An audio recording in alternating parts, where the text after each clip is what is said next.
An Amtrak train derailed on an overpass in Washington state Monday morning, with some of the 14 train cars careening onto vehicles on a highway below.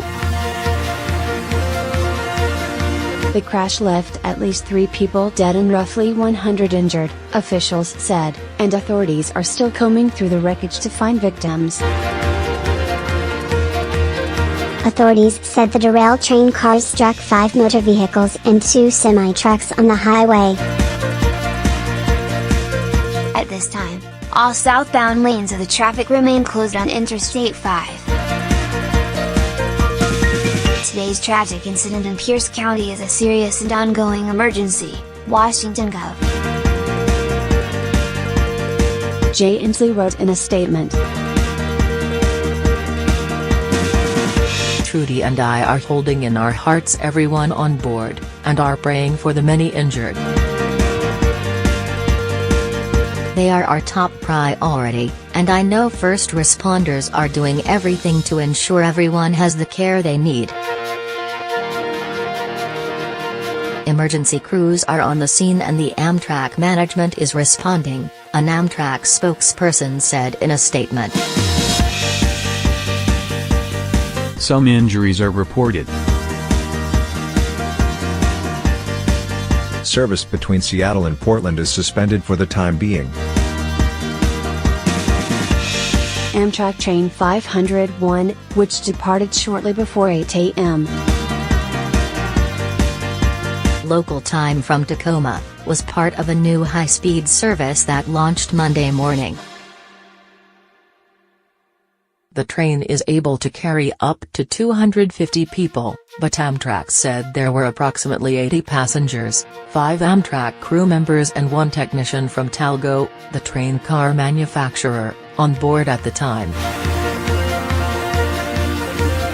The Cascade service from Seattle to Portland was supposed to be rated for a maximum speed of 79 miles per hour for the section where it derailed in DuPont, according to passenger Chris Carnes. Hero TV reports the train was traveling at 81 miles per hour moments before the derailment. Carnes, who was on board the train when it derailed, said the emergency doors on the train were not functioning correctly after the crash and passengers had to kick out train windows to exit. CBS News correspondent Chris Van Cleve reports the train tracks themselves are not owned by Amtrak, they're maintained by a freight railroad. The tracks, known as the Point Defiance Bypass, are owned by Sound Transit, the Washington State Department of Transportation wrote in a statement Monday. The tracks were previously owned by BNSF and were used for occasional freight and military transport. We suddenly had to go from our 60 miles per hour down to 0 as fast as possible, Mukai said. We were all avoiding one another to try and avoid a collision there. We saw smoke and the passenger train hanging from the overpass and on the freeway. The cause of the derailment remains under investigation.